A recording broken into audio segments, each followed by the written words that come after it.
Boys and girls, welcome to another video. We are going to be doing one-arm cable rows, and I'm going to show you some common mistakes people make on this exercise that appears to be simple, and it is, but there's some things you want to pay close attention to if you consider yourself a bodybuilder. My definition of a bodybuilder is simply someone that wants to build muscle and lose fat. So if your 75-year-old grandma wants to build muscle and lose fat, she's a bodybuilder. That's my definition. So let's get rolling with the one-arm cable row. We're going to do the 12-10-8 drop set. 3 sets. We'll film 2 for you. Point out some common problems people make with this exercise before we get rolling. So, and at the end of the video, I'm also going to review some very popular mistakes with drop sets in general. You got to make sure that you avoid these. So, with this exercise, again, remember what one of the functions of the lat is. It is to extend our shoulder. So what we want to focus on doing is shoulder extension. So as my shoulder is fully extended as it can be in this position, if I stop right here, with my, let's say I pick a weight that I can only work here. Look at the humerus.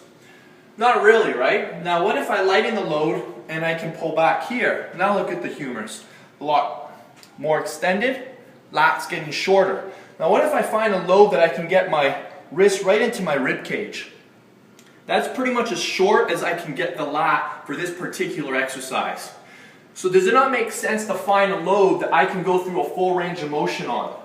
Alright, so this is what I'm striving for 12-10-8. I'm trying to get my wrists into my rib cage, and here's some common things people make mistakes on. So when they pull, a lot of people will go like this at the end. They'll turn their wrists in, but they're not extending their elbow any further or their upper arm any further. Another mistake a lot of people make is they'll go like this. Now, did you see the distance here change at all? Did the elbow go back any further? No, it's the same. Look. All right. So the only thing that matters is this shoulder coming further behind your back. So you want to keep your shoulder down and back as you're doing that. So we're not looking at internal rotation. We're not looking for wrist flexion. Okay, makes sense? So those are 2 things you want to avoid. The next thing we want to avoid is trunk rotation. So a lot of people will pull and they go like this. Now again, did the shoulder extend any further? No. All you did was cheat like that. So you're really not getting any more shortening on your lat when you're turning your trunk like this, or when you're going like this, or when you're going like this. Watch people in the gym. Most people are doing all 3 of those mistakes in the exact same exercise. They've got a back that looks like this, no V-taper.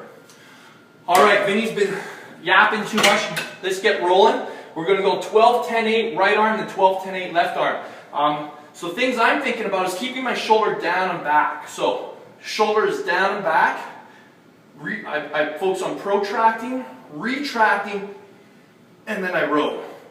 So I let my shoulder protract, retract, and we'll cover why that's advantageous for stimulating your lats in another video. But let's get started. 2, 3, 4, 5, 6, 7, 8, 9, 10.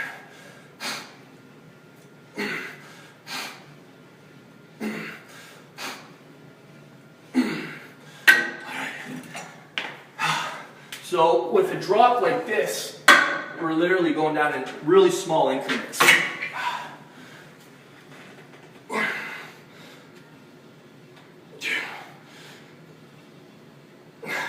Another tip, guys, is lean forward at the hips, and that creates more distance for your shoulder to extend. So if you're back here, that's all you're going to be able to do. This is what most guys do.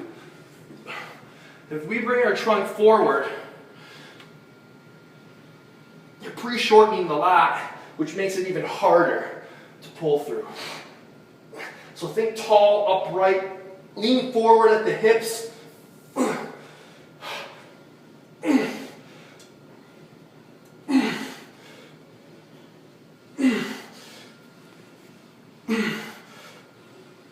That's good. 8 reps. So we can drop that just a tad. I've chosen light weights for you guys, so I want you guys to really see what this looks like.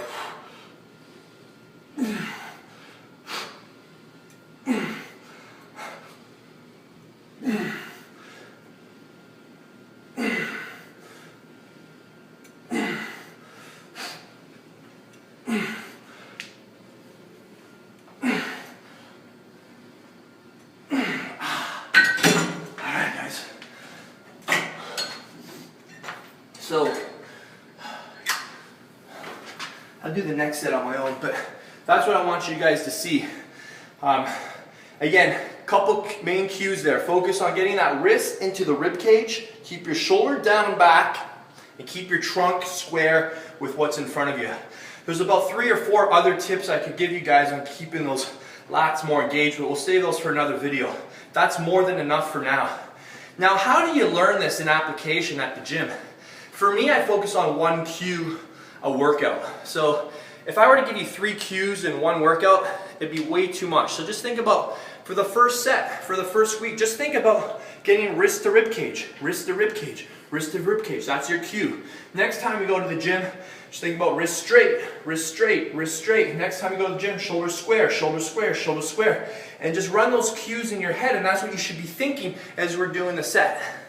All right, guys? So regarding the drop sets, the main mistake guys make with drop sets is they don't come to the gym with a pre-planned number of drops.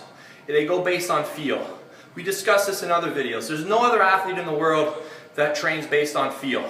They have a plan. They know what they're trying to do before they come to the gym, and they go in there to beat it.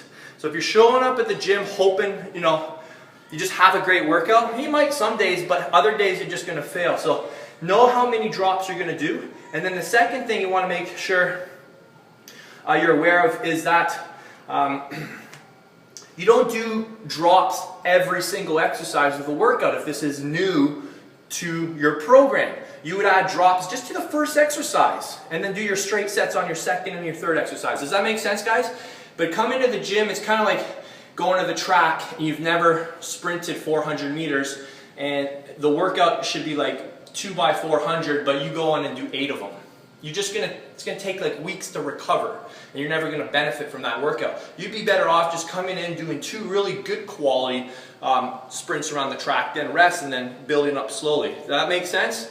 We need to make sure you guys add your volume progressively and not blindly, just because somebody else is doing that or a magazine told you to do that. I want you guys to become smart and think, does this make sense for me? Should I be adding this much volume? All right, guys, I hope that was helpful for you. Let me know which tip stood out to you the most, and let me know in the comment section what tip stood out to you the most and which one are you going to apply next time you're in the gym.